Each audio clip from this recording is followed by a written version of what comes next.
Hi friends, travelling ಫುಡ್ಗೆ ಸ್ವಾಗತ ಸುಸ್ವಾಗತ. ಇವತ್ತು ಟ್ರಾವೆಲಿಂಗ್ ಫುಡ್ ನಲ್ಲಿ ನಾವಿರುವಂತ ಏರಿಯಾ ಯಾವುದು ಅಂತ ನೀವು ಆಲ್ರೆಡಿ ತಮ್ನಿಲ್ ನೋಡಿ ತಿಳ್ಕೊಂಡಿರ್ತೀರಾ. ಹೌದು, ನಾವಿವತ್ತು ಮಲ್ಲೇಶ್ವರಂ ಅಲ್ಲಿ ಇದೀವಿ. ಇವತ್ತು ಮಲ್ಲೇಶ್ವರಂ ಅಲ್ಲಿ ಇರೋ ಕಾರಣ ಏನು ಅಂತ ಈ ವಿಡಿಯೋನ ಪೂರ್ತಿ ನೋಡಿ, ಹಾಗೂ ನಮ್ಮ ಚಾನೆಲ್ನ ಲೈಕ್ ಮಾಡಿ, ಶೇರ್ ಮಾಡಿ, ಸಬ್ಸ್ಕ್ರೈಬ್ ಮಾಡಿ, ಹಾಗೂ ಪಕ್ಕದಲ್ಲಿರುವಂತ ಬೆಲ್ ಐಕಾನ್ ಅನ್ನು ಕ್ಲಿಕ್ ಮಾಡಿ. ಆಗ್ಲೇ ನಾವು ಹಾಕುವಂತ ಎಲ್ಲಾ ವಿಡಿಯೋಗಳು ಬಂದು ನಿಮ್ಗೆ ತಲುಪುತ್ತೆ ಅಂತ ಹೇಳ್ತಾ ಬನ್ನಿ ವಿಡಿಯೋನ ಸ್ಟಾರ್ಟ್ ಮಾಡೋಣ. ನಮಸ್ಕಾರ ಪ್ರಿಯ ವೀಕ್ಷಕರೇ, ಇಂದು ನಾನು ನಿಮಗೆ ಬೆಂಗಳೂರಿನ ಅತ್ಯಂತ ಹಳೆಯ, ಪವಿತ್ರ ಮತ್ತು ಮಲ್ಲೇಶ್ವರ ಪ್ರದೇಶ ಅಂತ ಹೆಸರು ಕೊಟ್ಟ ಮಹತ್ವದ ದೇವಾಲಯವಾದ ಕಾಡು ಮಲ್ಲೇಶ್ವರ ದೇವಾಲಯ ಮತ್ತು ಕಡಲೆಕಾಯಿ ಪರಿಷೆಯ ವಿಶೇಷತೆಯನ್ನು ನಾನು ಈ ವಿಡಿಯೋ ಮೂಲಕ ನಿಮಗೆ ತಿಳಿಸಲು ಇಚ್ಛಿಸುತ್ತಿದ್ದೇನೆ. ವಿಡಿಯೋನ ಕೊನೆವರೆಗೂ ನೋಡಿ, ಬನ್ನಿ ನೋಡೋಣ.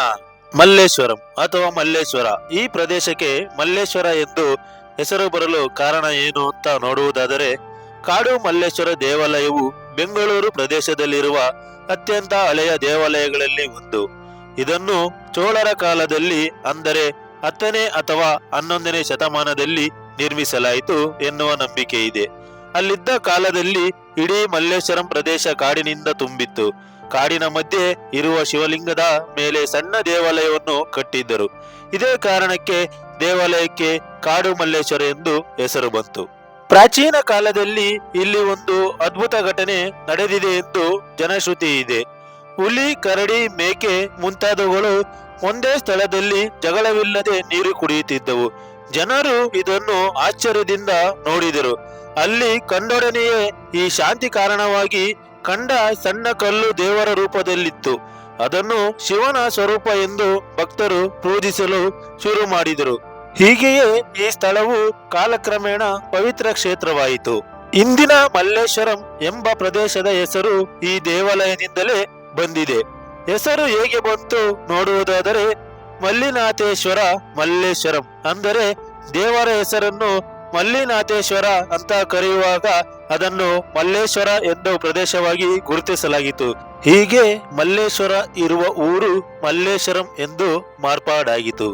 ಅಂದರೆ ಇಡೀ ಪ್ರದೇಶದ ಹೆಸರನ್ನೇ ಈ ದೇವಾಲಯ ರೂಪಿಸಿದೆ. ಇದು ಬೆಂಗಳೂರಿನ ಕೆಲವು ಪ್ರದೇಶಗಳ ದೇವಾಲಯದ ಹೆಸರುಗಳಿಂದ ಬಂದಿರುವ ಅಪರೂಪದ ಉದಾಹರಣೆಗಳು. ಮಲ್ಲೇಶ್ವರಂ ಪ್ರದೇಶಕ್ಕೆ ನೂತನ ರೂಪ 1898ರಲ್ಲಿ ಬಂತು. ಆ ವರ್ಷ ಬೆಂಗಳೂರಿನಲ್ಲಿ ದೊಡ್ಡ ಪ್ಲೇಗ್ ರೋಗ ಹರಡಿತ್ತು. ನಗರದ ಬಹಳ ಜನರು ಸಾವನ್ನಪ್ಪಿದ್ದರು. ಉಳಿದವರು ಕಾಡಿನೊಳಕ್ಕೆ, ಅಂದರೆ ಇಂದಿನ ಮಲ್ಲೇಶ್ವರಂ ಭಾಗಕ್ಕೆ ವಲಸೆ ಬಂದರು.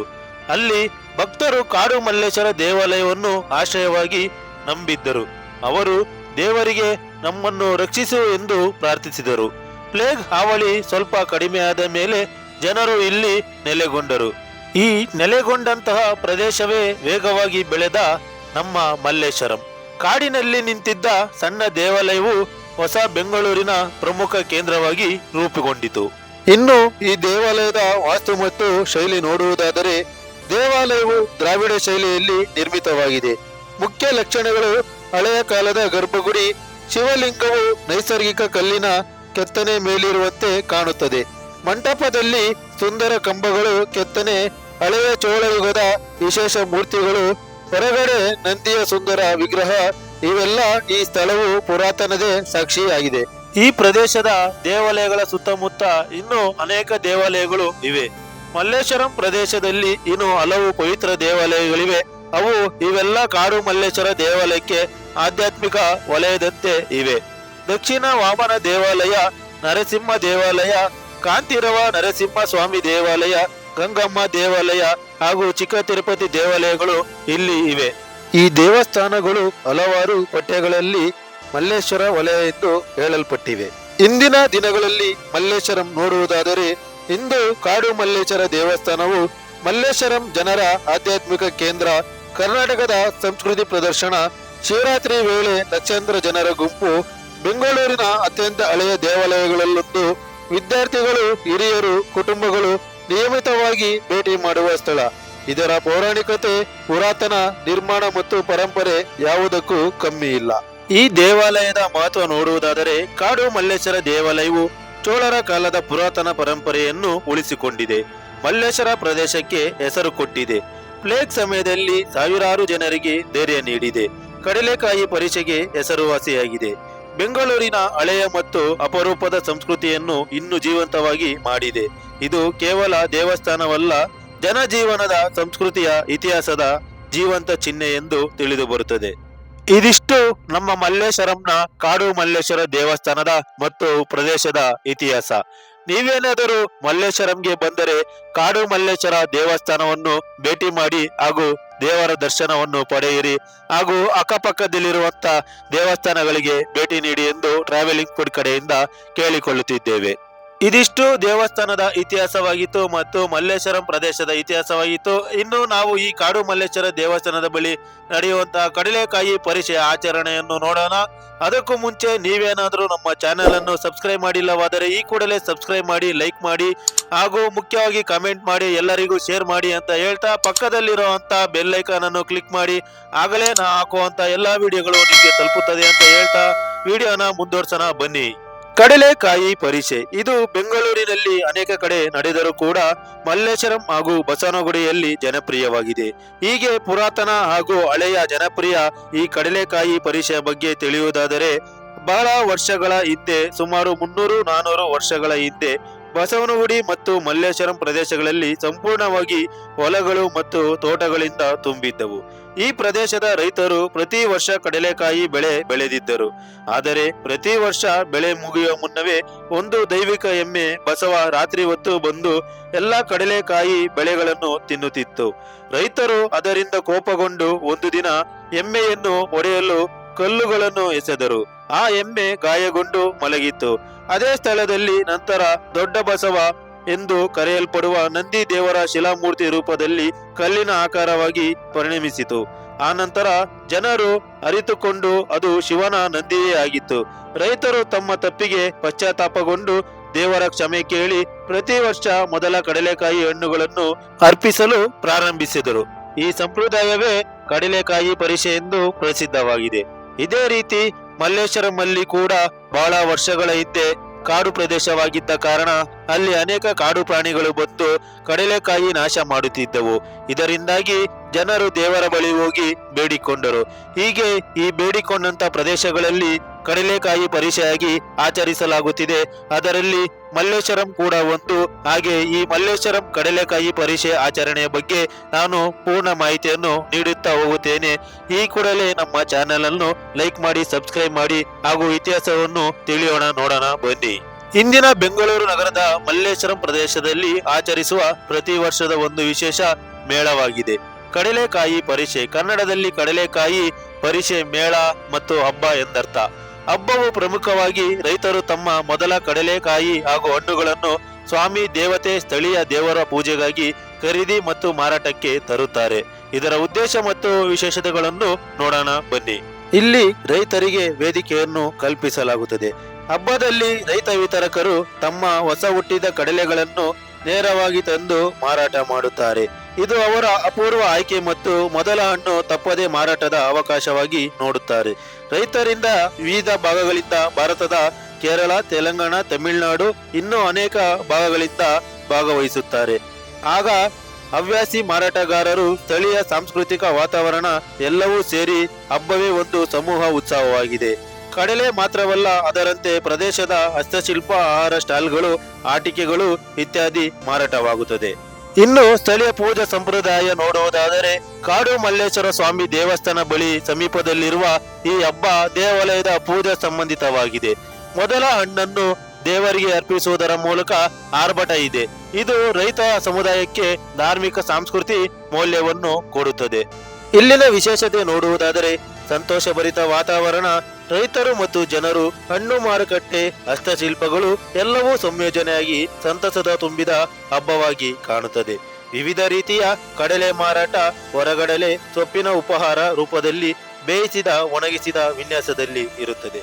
ಸಾಂಸ್ಕೃತಿಕ ಮಿಶ್ರಣ ನೋಡುವುದಾದರೆ ಹಬ್ಬವು ರಾಜ್ಯದ ಹರಿಯಾಣದ ದಕ್ಷಿಣ ಭಾರತ ಭಾಗಗಳಿಂದ ತಿರುವು ಪಡೆದುಕೊಂಡು ಅನೇಕ ರೀತಿಯ ಜನಪ್ರದೇಶವನ್ನು ಒಳಗೊಂಡಿದೆ.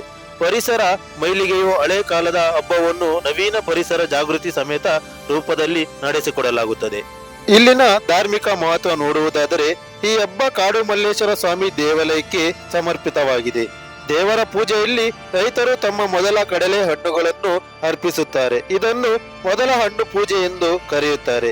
ದೇವರ ಆಶೀರ್ವಾದದಿಂದ ಬೆಳೆ ಉತ್ತಮವಾಗುತ್ತದೆ ಎಂದು ನಂಬಿಕೆ. ಅಲ್ಲದೆ ಹಬ್ಬದ ಸಮಯದಲ್ಲಿ ಪೂಜೆ, ಆರತಿ, ವಾದ್ಯ ಮೇಳಗಳು, ನಂದಿ ಹಬ್ಬಗಳು ನಡೆಯುತ್ತವೆ. ರೈತ ಆಧಾರಿತ ಉದ್ದೇಶ ನೋಡುವುದಾದರೆ ಈ ಹಬ್ಬದ ಪ್ರಮುಖ ಉದ್ದೇಶ ರೈತರಿಗೆ ಮಾರಾಟದ ವೇದಿಕೆ ಮತ್ತು ಗೌರವ ನೀಡುವುದು. ಅವರು ತಾವೇ ಬೆಳೆದ ಕಡಲೆಕಾಯಿ, ಜೋಳ, ಬೇಳೆ, ತೆಂಗು, ಜೇನು, ಹಣ್ಣುಗಳನ್ನು ಮುಂತಾದವುಗಳನ್ನು ನೇರವಾಗಿ ತರಿಸಿ ಮಾರುತ್ತಾರೆ. ರೈತರಿಗೆ ಮಧ್ಯವರ್ತಿ ಇಲ್ಲದೆ ಗ್ರಾಹಕರನ್ನು ನೇರವಾಗಿ ತಲುಪಲು ಅವಕಾಶ ದೊರಕುತ್ತದೆ. ಹೀಗೆ ಇದು ಒಂದು ಪಾರಂಪರಿಕ ಆರ್ಥಿಕ ಸಾಂಸ್ಕೃತಿಕ ಮೇಳವಾಗಿ ಕಾಣಬಹುದು. ಮೇಳದ ವಿಶೇಷತೆಗಳು ನೋಡುವುದಾದರೆ ಸ್ಥಳ ಮಲ್ಲೇಶ್ವರಂ 8ನೇ ಕ್ರಾಸ್ ಕಾಡು ಮಲ್ಲೇಶ್ವರ ಸ್ವಾಮಿ ದೇವಾಲಯದ ಸುತ್ತಮುತ್ತ ನಡೆಯುತ್ತದೆ. ಸಮಯ ಸಾಮಾನ್ಯವಾಗಿ ಕಾರ್ತಿಕ ಮಾಸದ ಅಮಾವಾಸ್ಯ ಸಮಯದಲ್ಲಿ ನವೆಂಬರ್ ಕೊನೆಯ ವಾರ ಅಥವಾ ಡಿಸೆಂಬರ್ ಮೊದಲ ವಾರ ನಡೆಯುತ್ತದೆ.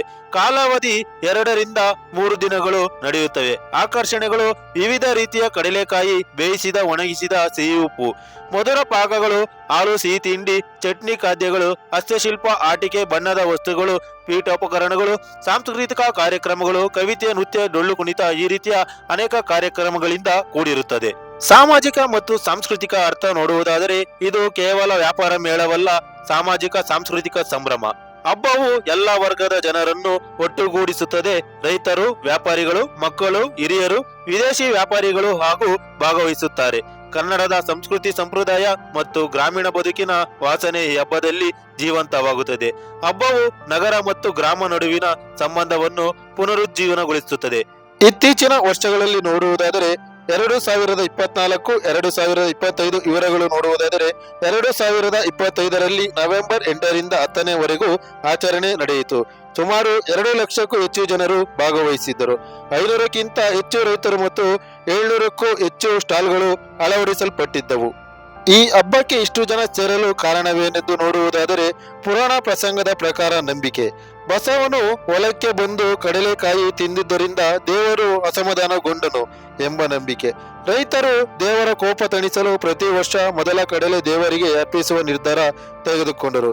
ಆ ದಿನದಿಂದ ಕಡಲೆಕಾಯಿ ಪರಿಷೆ ಸಂಪ್ರದಾಯ ಸ್ಥಾಪಿತವಾಯಿತು. ಇಂದಿನ ಪರಿಷೆಯ ಸೌಂದರ್ಯ ನೋಡುವುದಾದರೆ ಬೆಳಿಗ್ಗೆಯಿಂದ ಸಂಜೆವರೆಗೂ ಜನಸಂದಣಿ, ಕಡಲೆಕಾಯಿ ಸುವಾಸನೆ, ನಾದ ಮತ್ತು ಎಲ್ಲಿ ನೋಡಿದ್ರು ಮಾತು, ಹರ್ಷ ಉಲ್ಲಾಸ, ಮಕ್ಕಳ ಆಟಗಳು, ಬಣ್ಣದ ಬಲೂನುಗಳು, ಹಾಡು ಹಬ್ಬಗಳೊಂದಿಗೆ ನಗೆ ಸಂತೋಷ. ಹಬ್ಬವು ಬೆಂಗಳೂರಿನ ಸಾಂಸ್ಕೃತಿಕ ಗುರುತುಗಳಲ್ಲಿ ಒಂದಾಗಿ ಕಾಣಿಸುತ್ತದೆ. ನೋಡಿದ್ದೀರಲ್ಲ ಸ್ನೇಹಿತರೆ, ಇದು ಬೆಂಗಳೂರಿನ ಮಲ್ಲೇಶ್ವರಂನ ಹಾಗೂ ಕಾಡು ಮಲ್ಲೇಶ್ವರ ಹಾಗೂ ಕಡಲೆಕಾಯಿ ಪರಿಷೆಯ ಇತಿಹಾಸವಾಗಿತ್ತು. ನೀವೇನಾದರೂ ಈ ಕಡಲೆಕಾಯಿ ಪರಿಷೆಯಲ್ಲಿ ಭಾಗವಹಿಸಿದ್ದರೆ, ನಾನು ಕೂಡ ಈ ಕಡಲೆಕಾಯಿ ಪರಿಷೆಯಲ್ಲಿ ಭಾಗವಹಿಸಿದ್ದೆ ಹಾಗೂ ಇಲ್ಲಿನ ಆಟಿಕೆಗಳು ಮತ್ತು ಕಡಲೆಕಾಯಿಯನ್ನು ಖರೀದಿಸಿದ್ದೆ ಎಂದು ಕಮೆಂಟ್ ಮೂಲಕ ತಿಳಿಸಿ. ಹಾಗೂ ಮತ್ತೆ ಇತ್ತೀಚಿನ ದಿನಗಳಲ್ಲಿ ನಡೆದಂತ ಬಸವನಗುಡಿ ಕಡಲೆಕಾಯಿ ಪರಿಷೆಗೆ ಕೂಡ ಹೋಗಿದ್ದರೆ, ನಾನು ಕೂಡ ಬಸವನಗುಡಿ ಕಡಲೆಕಾಯಿ ಪರಿಷೆಗೆ ಹೋಗಿದೆ ಎಂದು ಕಮೆಂಟ್ ಮೂಲಕ ತಿಳಿಸಿ. ಹಾಗೂ ಇದೇ ರೀತಿಯ ಅನೇಕ ವಿಡಿಯೋಗಳನ್ನು ನೋಡಲು ನಮ್ಮ ಚಾನೆಲ್ ಅನ್ನು ಲೈಕ್ ಮಾಡಿ, ಶೇರ್ ಮಾಡಿ, ಸಬ್ಸ್ಕ್ರೈಬ್ ಮಾಡಿ ಎಂಬುದರ ಮೂಲಕ ಕೇಳಿಕೊಳ್ಳುತ್ತಿದ್ದೇನೆ. ಹಾಗೂ ನಮ್ಮ ಚಾನೆಲ್ ಅನ್ನು ಇದೇ ರೀತಿ ಪ್ರೋತ್ಸಾಹಿಸು ಅಂತ ಹೇಳುತ್ತಾ ಈ ವಿಡಿಯೋವನ್ನು ನೋಡಿದ್ದಕ್ಕೆ ಧನ್ಯವಾದಗಳನ್ನು ತಿಳಿಸುತ್ತಿದ್ದೇನೆ. ಪ್ರಿಯ ವೀಕ್ಷಕರೇ, ಕಾಡಿನೊಳಗಿದ್ದ ಸಣ್ಣ ಮಠದಿಂದ ಇಂದಿನ ಮಲ್ಲೇಶ್ವರಂ ಪ್ರದೇಶದ ಕೇಂದ್ರ ಬಿಂದುವಾದುದರವರೆಗೆ ಕಾಡು ಮಲ್ಲೇಶ್ವರ ದೇವಾಲಯದ ಪಯಣವೇ ಬೆಂಗಳೂರಿನ ಬೆಳವಣಿಗೆಯ ಪಯಣ. ಇದು ಕೇವಲ ಒಂದು ದೇವಸ್ಥಾನವಲ್ಲ, ನಮ್ಮ ನಗರದ ಇತಿಹಾಸ, ಸಂಸ್ಕೃತಿ, ಭಕ್ತಿ ಮತ್ತು ಪರಂಪರೆಯನ್ನು ಜೀವಂತದ ಚಿಹ್ನೆಯಾಗಿ ಉಳಿಸಿಕೊಂಡಿದೆ. ನಾವೆಲ್ಲರೂ ನಮ್ಮ ನಗರದ ಇಂತಹ ಪುರಾತನ, ಅಮೂಲ್ಯ, ಆಧ್ಯಾತ್ಮಿಕ ತೆಗೆದುಕೊಳ್ಳುವ ಸ್ಥಾನಗಳನ್ನು ಉಳಿಸಿಕೊಳ್ಳುವುದು ನಮ್ಮ ಹೊಣೆಗಾರಿಕೆ. ನನ್ನ ಮಾತುಗಳು ಕೇಳಿದ್ದಕ್ಕಾಗಿ ಧನ್ಯವಾದಗಳು. ಓಂ ನಮಃ ಶಿವಾಯ. ವಿಡಿಯೋವನ್ನು ಕೊನೆವರೆಗೂ ನೋಡಿದಂತಹ ಎಲ್ಲ ವೀಕ್ಷಕರಿಗೂ ನನ್ನ ಹೃದಯಪೂರ್ವಕ ಅಭಿನಂದನೆಗಳು ಹಾಗೂ ಧನ್ಯವಾದಗಳನ್ನು ಹೇಳುತ್ತಾ ಎಲ್ಲರೂ ಒಮ್ಮೆ ಹೇಳಿ, ಓಂ ನಮೋ ಶಿವಾಯ, ಓಂ ನಮೋ ಶಿವಾಯ, ಓಂ ನಮೋ ಶಿವಾಯ. ಧನ್ಯವಾದಗಳು ವೀಕ್ಷಕರೇ. ಇದೇ ರೀತಿ ನಮ್ಮ ಚಾನೆಲ್ ಅನ್ನು ಸಬ್ಸ್ಕ್ರೈಬ್ ಮಾಡಿ, ಲೈಕ್ ಮಾಡಿ, ಶೇರ್ ಮಾಡಿ. ಮುಂದಿನ ವಿಡಿಯೋದಲ್ಲಿ ಸಿಗ್ತಾ ಇದ್ದೀನಿ. Okay, thank you, bye bye.